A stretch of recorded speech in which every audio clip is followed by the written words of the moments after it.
Shalom, bien-aimés dans le Seigneur. Aujourd'hui, nous finissons avec notre méditation sur le thème « Dieu est fidèle ». Nous tirons cette fois-ci notre texte dans Genèse chapitre 39, le verset 20, qui nous dit ceci. « Il prit Joseph et le mit dans la prison, dans le lieu où les prisonniers du roi étaient enfermés. Il fut là en prison. » Alléluia.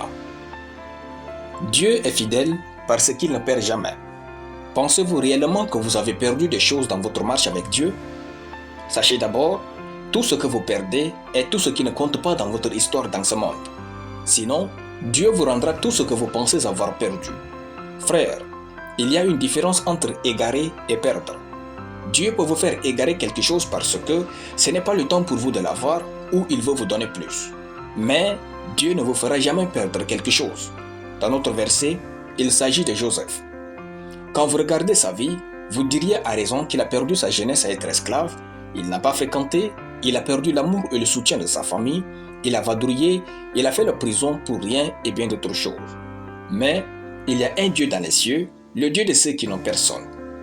Une seule nuit, ce même Joseph est devenu le jeune homme qui faisait le buzz dans tout l'Égypte. Sachez-le, la récompense de vos efforts dans la marche avec Dieu ne viendra ni de Potiphar, ni de Pharaon, mais de Dieu. Alors, ne vous permettez jamais le luxe de douter de sa fidélité. Frères, ne faites jamais pitié pendant que vous attendez Dieu. Votre Dieu ne vous a jamais menti, il est fidèle et il vient à votre secours. Dieu est fidèle parce qu'il vous aime tant. Aucun mot n'a autant de sens dans ce monde que l'amour et surtout l'amour de Dieu. Il n'est pas possible de tromper quelqu'un qu'on aime. Si cela arrive, c'est comme de l'abomination. C'est pourquoi Moïse permit le divorce. Matthieu chapitre 19, de versets 3 à 9. L'amour et l'infidélité ne riment pas. Peu importe votre situation, pensez à l'amour de Dieu pour vous et vous saurez qu'il est fidèle envers vous. Dieu est fidèle. À partir de ce jour, ceci devient le trésor de votre foi.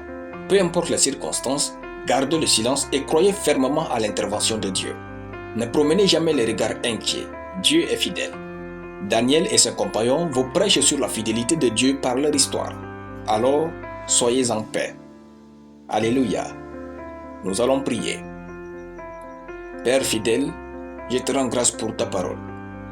Je suis confiant dans la fidélité de Dieu au nom de Jésus. Amen. La lecture biblique en une année, Job chapitre 30 à Job chapitre 31. Soyez bénis, c'était le pain du ciel.